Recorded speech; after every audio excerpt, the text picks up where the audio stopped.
Good evening. I'm joined here in Downing Street by Professor Steve Powis, Medical Director of NHS England. Let me begin tonight with the latest figures. 4,043,686 tests have been carried out in the UK, including 131,458 tests yesterday. 271,222 people have tested positive, an increase of 2,095 cases since yesterday. Sadly, of those who tested positive for coronavirus across all settings, 38,161 people have now died.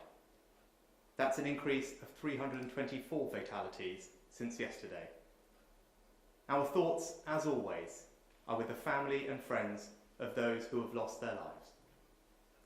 Today's figures confirm what the Prime Minister has said.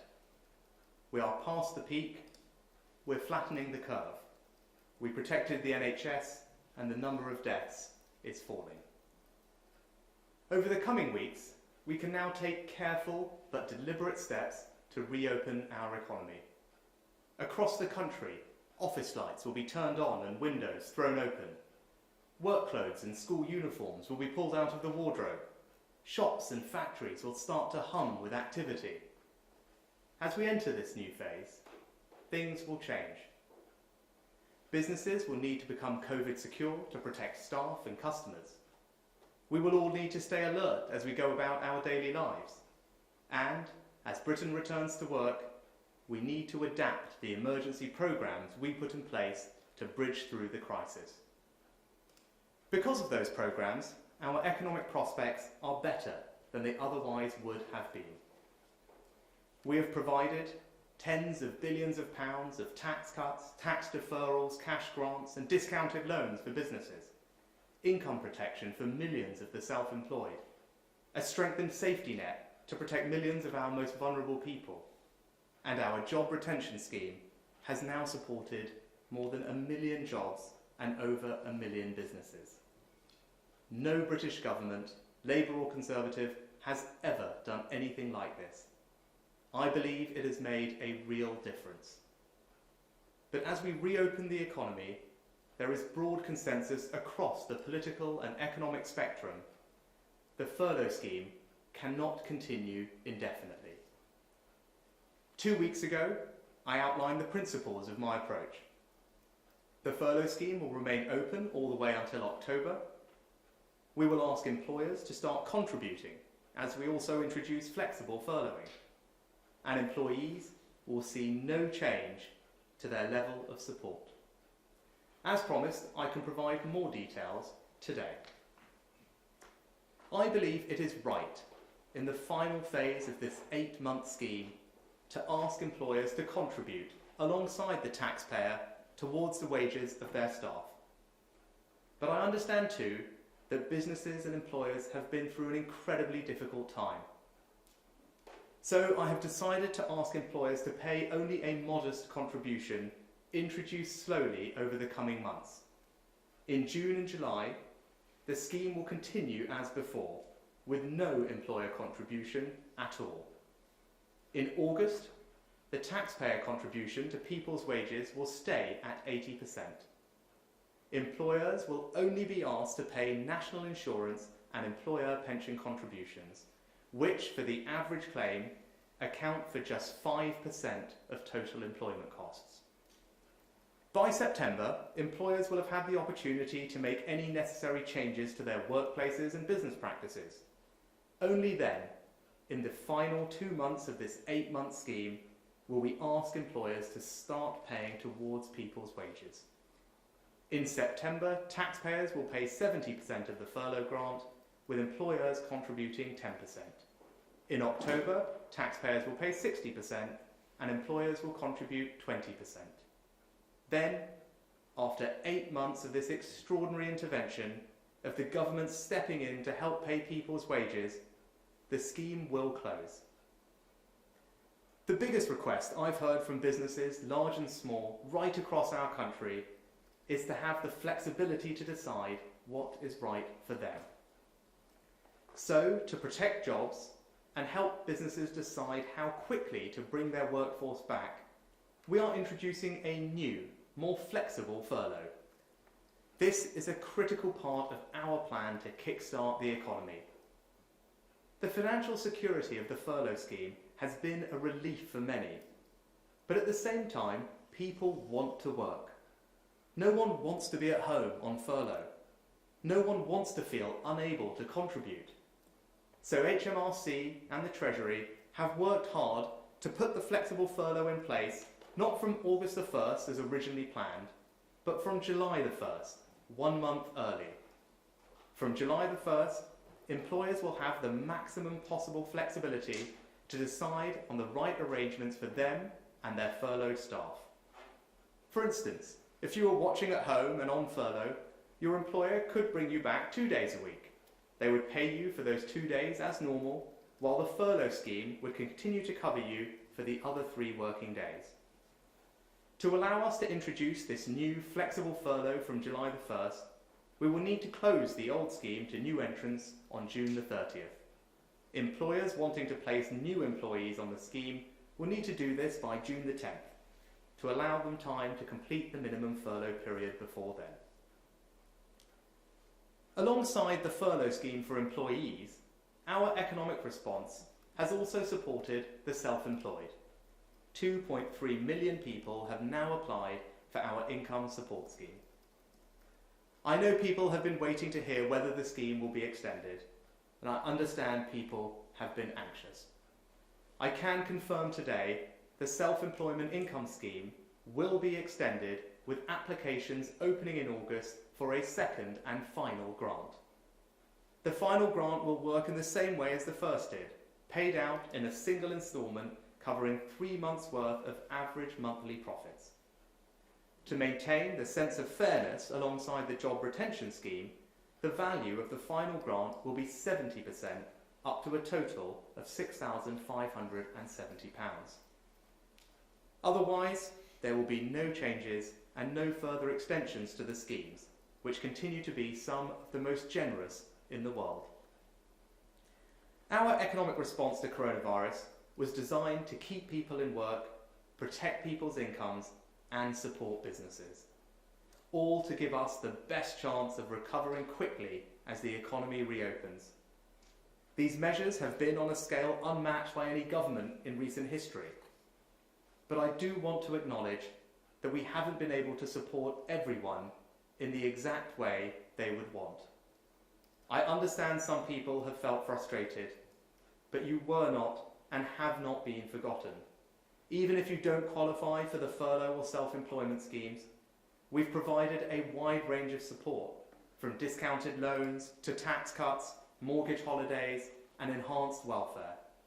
Now, our thoughts, our energies, our resources must turn to looking forward, to planning for the recovery.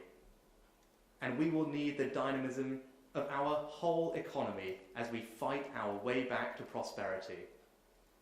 Not everything will look the same as before. It won't be the case that we can simply put the key in the lock, open the door, and step into the world as it was in January. We will develop new measures to grow the economy, to back business, to boost skills, and to help people thrive in the new post-COVID world. Today, a new national collective effort begins to reopen our country and kickstart our economy. Thank you. Steve.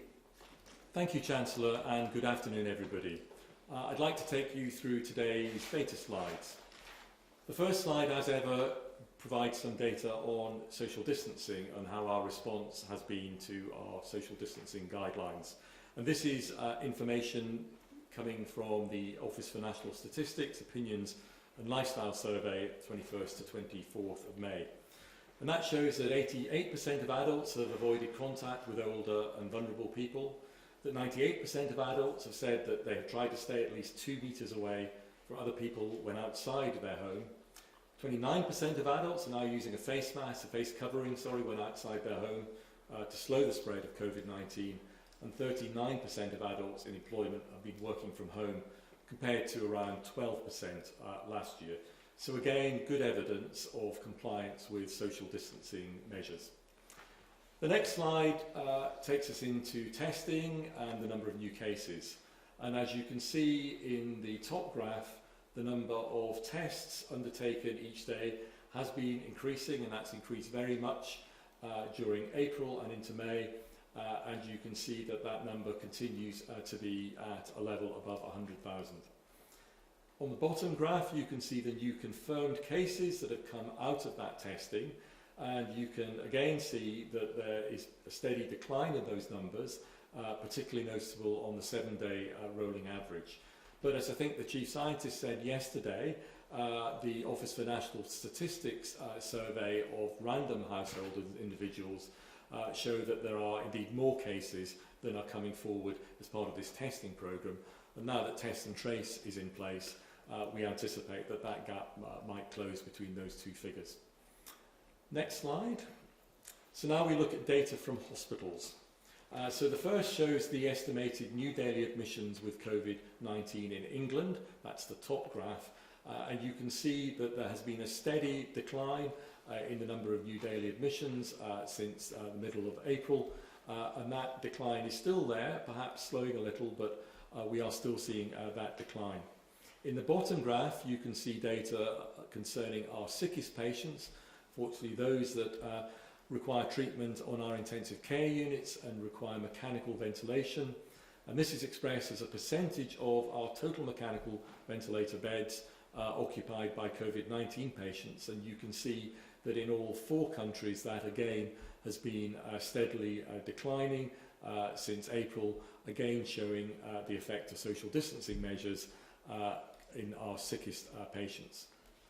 And that is a decline down 13% from a week ago, the 21st of May. The next slide shows more information on hospitalisation. So this is people in hospital, overall people in any bed with COVID-19. 8,287 people in hospital, down from 9,397 last week, so a drop of over 1,000. The graphs show that on a regional basis. You can see throughout the UK in the devolved administrations that there are steady declines throughout. Again, as I've said before, the most dramatic decline has been in London, which had the most dramatic peak and the highest peak in April. In the next slide and the final slide, we move to deaths, again the saddest component of this data set.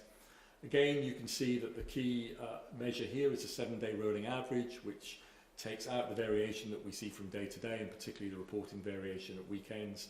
And you can see that the 7-day rolling average is continuing to decline, and the Chancellor has provided information on the deaths today, 324 in all settings, deaths confirmed with a positive test.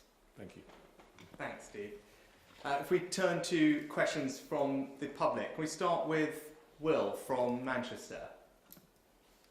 During lockdown, there's been a drastic fall in CO2 emissions, and many of the changes to our lifestyles and sacrifices we have made will help tackle climate change. What, specifically, are the government doing to maintain these low emission rates as lockdown is eased, and will these concerns be central to rebuilding the economy?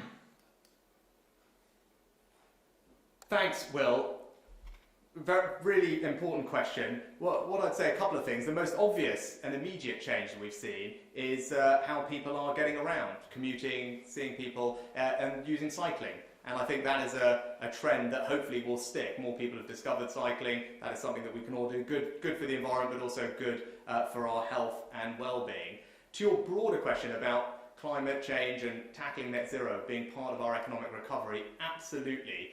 In March, which seems like a very long time ago now, we had a budget, and in that budget I talked a lot about our future plans for investment and in growth, and mentioned a range of different initiatives that we're going to take forward over the next few years for this agenda, one of which is preserving our natural capital, and we have a new Nature for Climate Fund that will be investing in our environment. I also talked about the importance of something called carbon capture and storage, a technology which will take carbon from the air and sequester it underground, and we said that we will invest several £100 million over the next few years in developing that technology. That could benefit thousands of new jobs in places like the North East, in Teesside or Humberside, where the conditions exist to do something like that, and I believe we can be a world leader. So absolutely right, it's important now in our change behaviour, we should keep that, but lots of exciting plans for the future as well. I don't know, Steve, if you ever want to add anything on. Well, I will add something, because in the NHS we are very much concerned around playing our part to reduce emissions and to help protect the environment.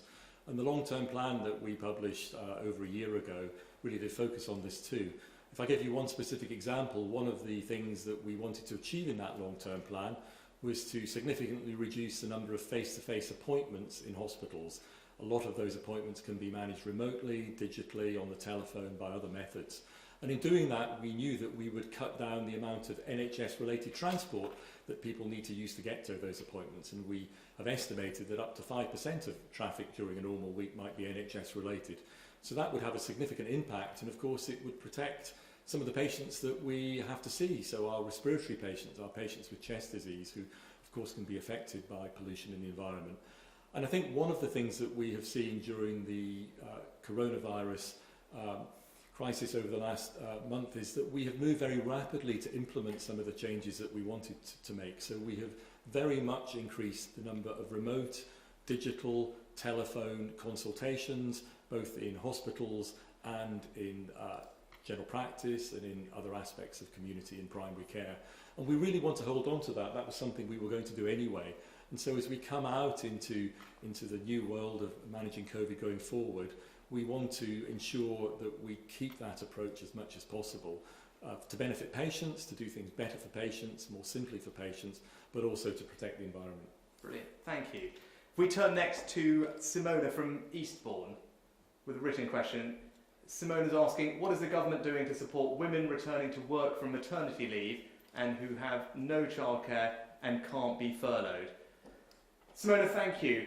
So there's a range of measures that we've put in place, and the various schemes that we have will benefit people in different ways. Obviously the furlough scheme is there. We also, for those who are self-employed, have the self-employed income support scheme, which is helping many people as well. Beyond that, for those who may run their own business, we've provided tax cuts and temporary discounted loans to help bridge through the crisis. And of course, crucially, we've strengthened the safety net for those who are most vulnerable in our society, with temporary increases to universal credit, to working tax credits, local housing allowance to help with rent payments alongside mortgage holidays, and providing councils with a fund to help people pay their council tax bills if they're facing difficulty. I think importantly though, is that because of the hard work of everyone and the progress that we've made, we are, as the Prime Minister announced, able to start reopening our primary schools from the 1st of June, starting with our youngest children, those in the earliest years settings and some of the first couple of years of primary school. And I think that will help allow more people to get back to work as we can reopen our schools and allow children to come back to those settings as well. Great. I think if we turn to some questions from the media, first up we've got Faisal Islam from the BBC. Faisal, are you there? I am, Chancellor, thank you. Just in the first instance, is your general message to workers who work for companies without the cash flow to pay even national insurance and pensions contributions, and to the self-employed after autumn, that 100 billion is your limit and unemployment will spike? And then more generally, to Dr. Powis perhaps, what is happening with the assessments of the joint biosecurity centre? A lot was made of this by the Prime Minister when it was first announced that the lockdown was to be loosened. Is it at 4? Is it at 3? Is it between 4 and 3? And if it hasn't gone down, why are we loosening things up?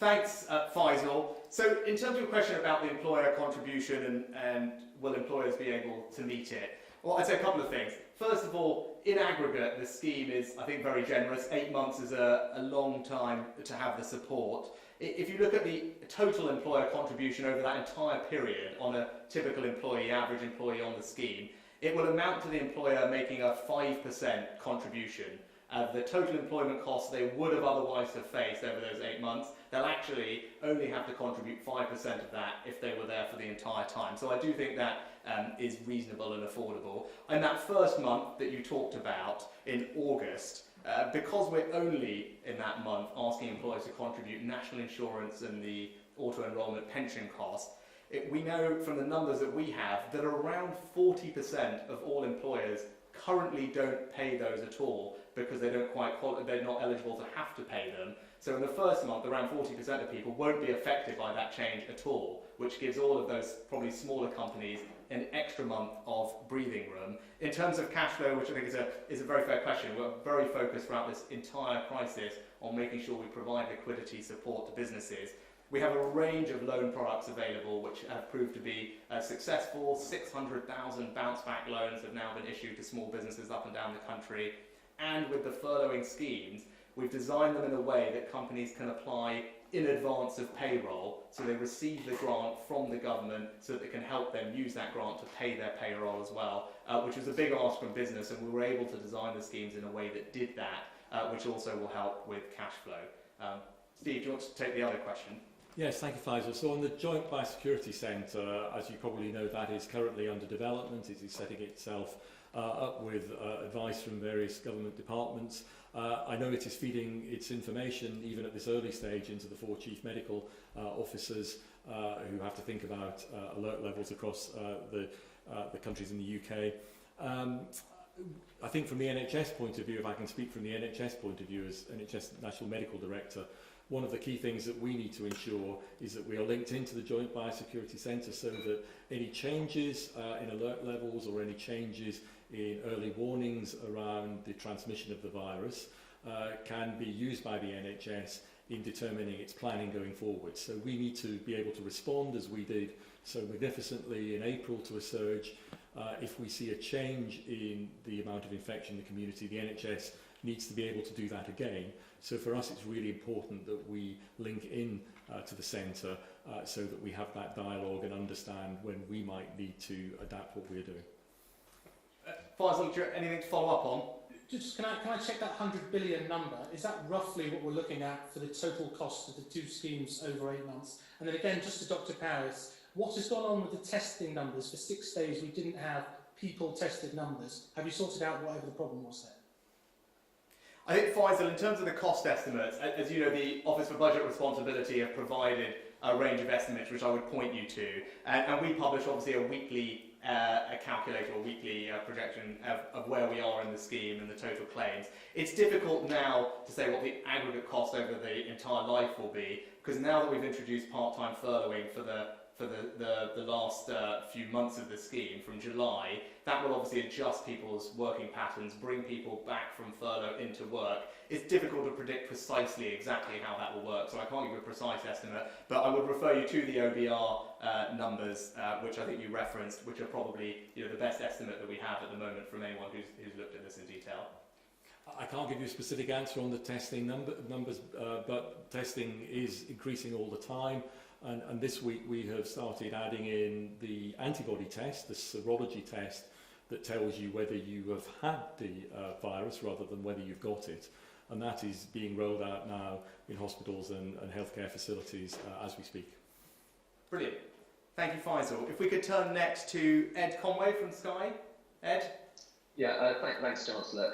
I mean, this feels like a big moment, because it's the moment where you're beginning to take the UK off this extraordinary support scheme. Is it fair to say this is, in kind of economic terms at least, is where the easy bit ends and the tough bit begins, so unemployment rises potentially and so on? And how tough a period do the British people need to prepare themselves for? And if I could just ask one other question supplementary to that. I noticed you're calling this the flexible furlough scheme, which kind of raises a bit of a question. In the event that there is a second spike in the virus involving some more lockdown measures, will you undertake to switch the furlough scheme back on, or once it's over, is it just over?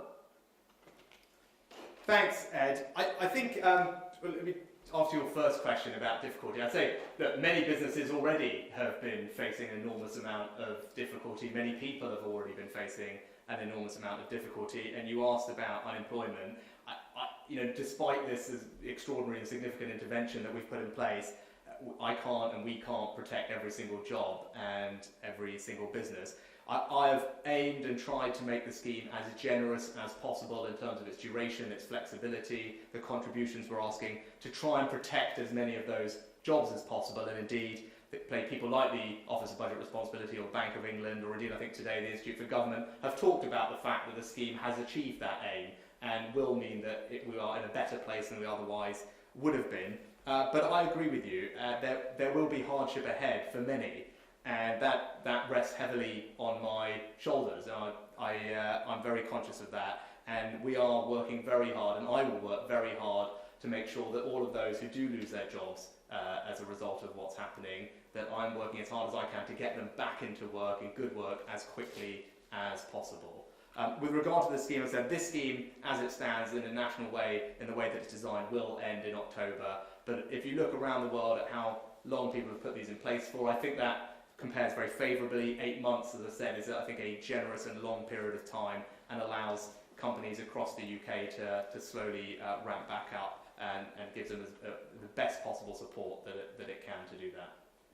Steve, anything? I don't think there are no other questions. Ed, do you want to anything else follow up? I mean, sorry, since I have a chance, yeah, of course. But because you talked about planning for the recovery, and as part of that, you might well need extra tax measures and stimulus measures to try to get the economy going. You talked about kickstarting the economy. Can you just give any sense as to what that might comprise, and in what form at least might we hear about it? Is there going to be an emergency budget, perhaps? Well, I'm always asked about these things. You'll forgive me for giving the same answer to all of them, Ed, which I can't and won't talk about future budgets today. But in terms of the format or timing of that, of something like that, rather than the content, what I had said previously is that I was planning to have an autumn budget to get us back onto a cycle of autumn budgets. As you well know, we release the timing of events like that in the normal course of business, and that's exactly what we would do. Brilliant. Thank you, Ed. Next, Andy Bell from Channel 5. Andy, hello. Yes, hello. Thank you very much. For the Chancellor, Chancellor, the government's always said it's following the science on its dealings with the coronavirus crisis, but Downing Street this morning confirmed that the alert level remains at 4. The Prime Minister had said he was hoping it was going to go down to 3, but it remains at 4, we're told today.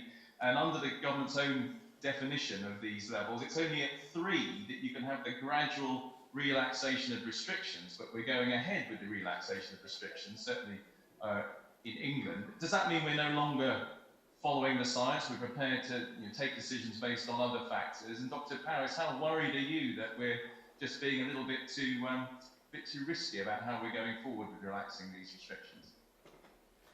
Andy, in terms of moving forward, what we've always said is we set out the 5 tests very clearly, and because we are now meeting the 5 tests, because of the heroic efforts of everyone at home, the NHS, everyone, we're in a position to carefully and deliberately start to release the restrictions. I wouldn't say that that's happening in a reckless or big bang way. As the Prime Minister set out, it's being done in quite a measured and phased way, progressively, to make sure that we can keep an eye on things and we're not running before we should. So, my view is we've set the tests out. We are meeting the test, and therefore we're in a position to do these moves. They are progressive and measured moves. We constantly are keeping an eye on everything, and I think Steve would probably echo that there's been no change in the dialogue or the relationship we have or the advice we receive. We remain very cognizant of the scientific advice, very engaged in it, and listening to it very strongly.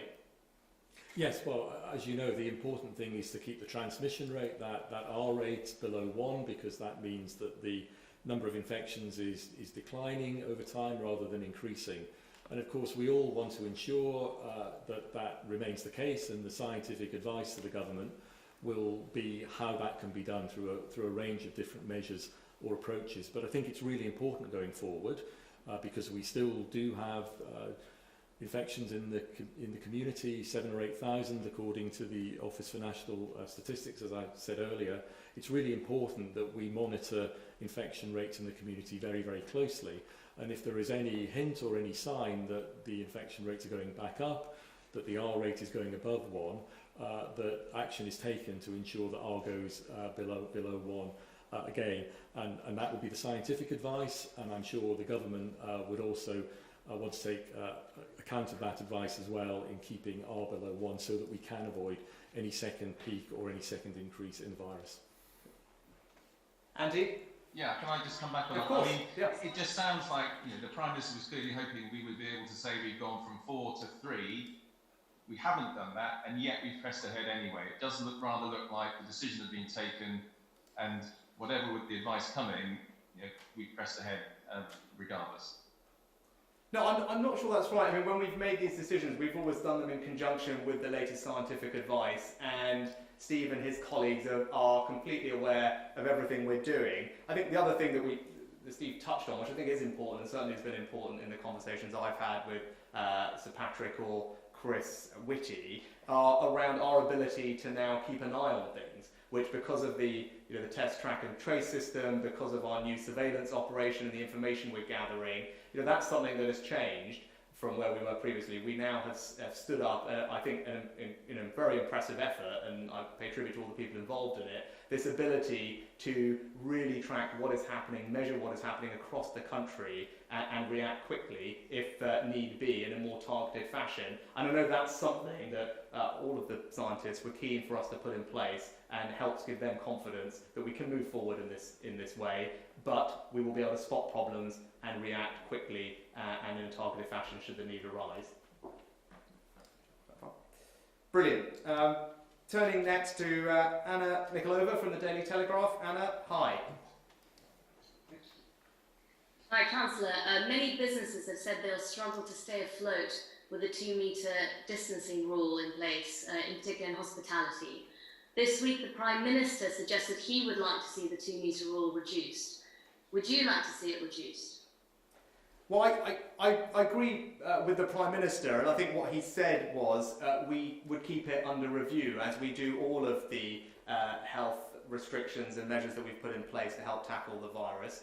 Of course, like anything else, we talk about these things with our scientific colleagues, we understand the risks that are involved, and if there are reasons that are sound for adjusting things as we go, as we have progressively made other changes to our restrictions, of course, we'll consider that. But we're not there at this point, and as the Prime Minister said, we keep everything under review. Steve, I don't know if you... Well, I think Sir Patrick Vallance, the Chief Scientific Advisor, gave a very good description of some of the science and some of the things around the 2-metre rule yesterday. It's not an absolute. 2 metres is not absolute. There's an increasing amount of risk. The closer you are to an individual, and of course, the longer you are close to somebody. That's the basis, for instance, for the contact tracing in test and trace.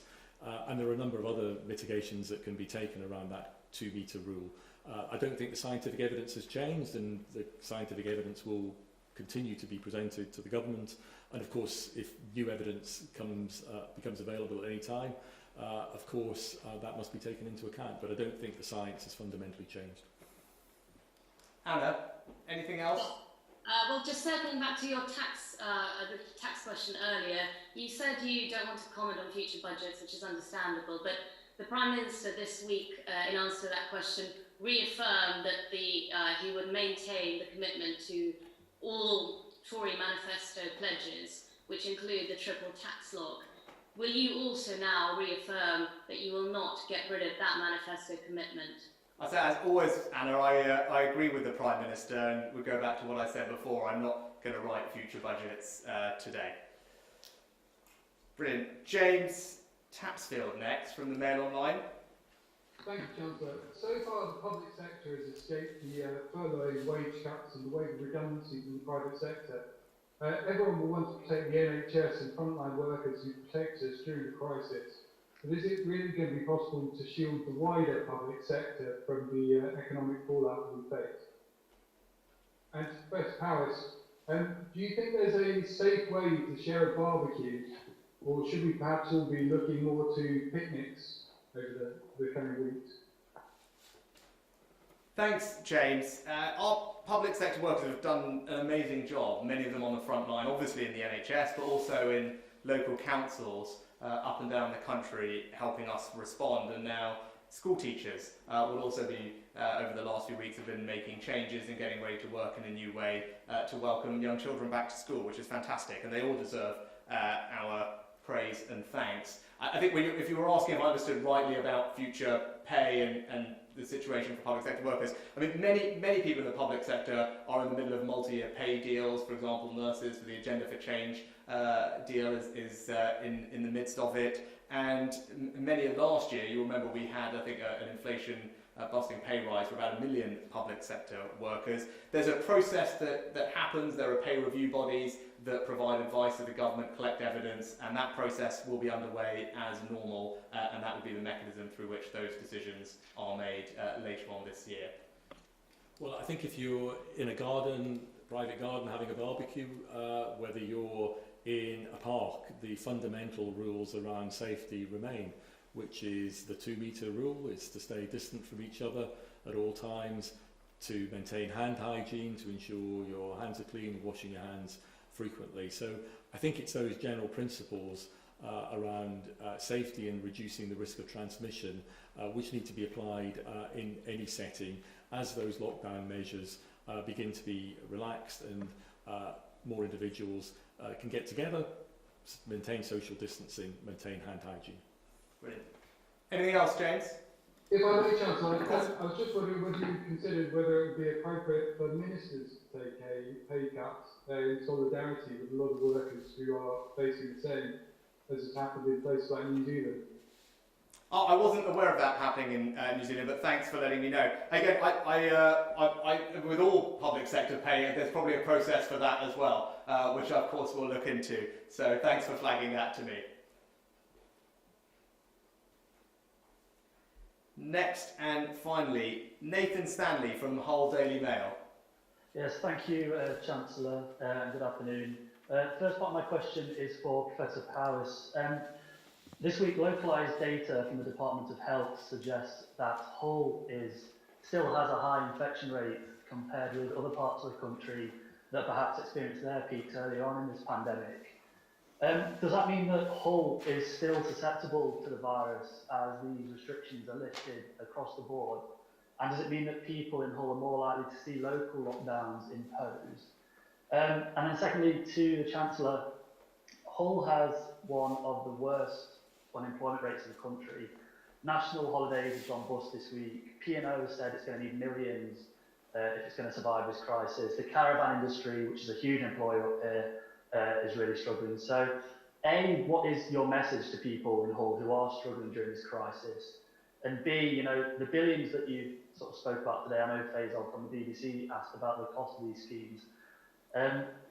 They're sort of a fraction of the 500 billion that was thrown at banks that were responsible for the 2008 crisis.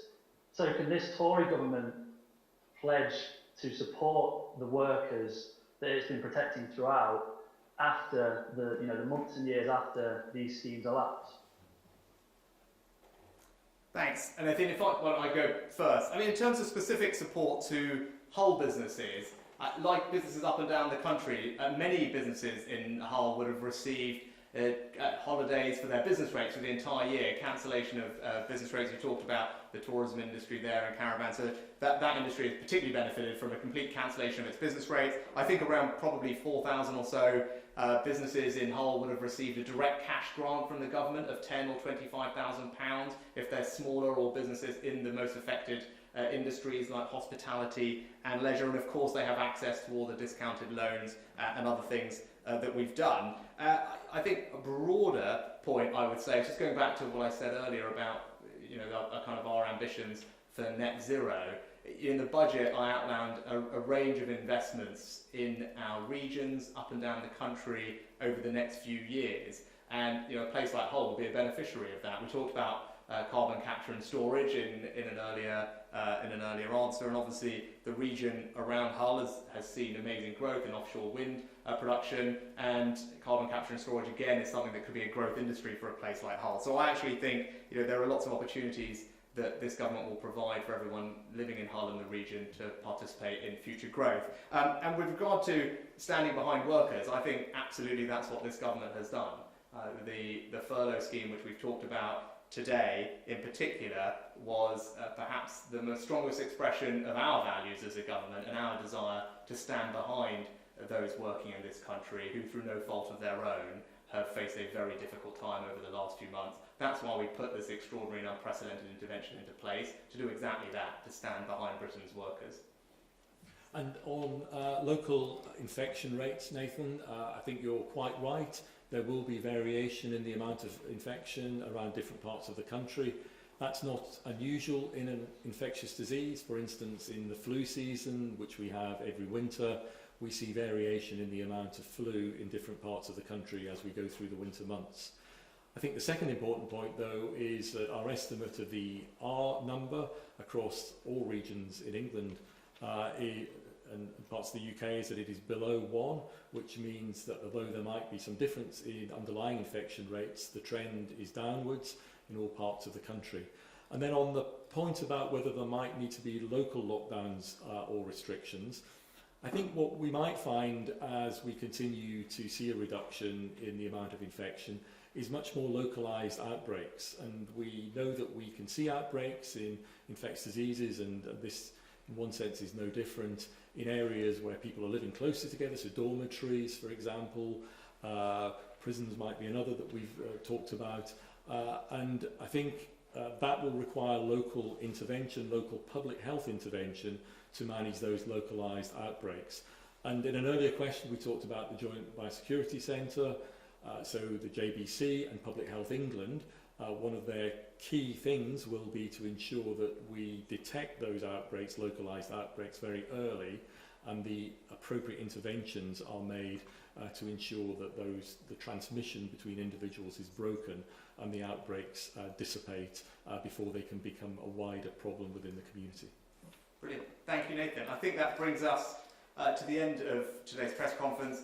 Thanks, Professor Powis, for all your time, and thank you everyone at home for your time, and thank you as ever for going through us together with this, all of us together through what is a very difficult time. But as we are seeing progressively week by week, things are improving, we are able to lift restrictions, and bit by bit we can try and get our lives back to a new normal. But it is a new normal that I believe is filled with opportunity for all of us. We've talked today a little bit about the economy, and as I said, today a new national collective effort begins. We can start to reopen our country and kickstart our economy, get our lives back to normal, and it's something that we will do all together. Thank you very much. Have a good weekend.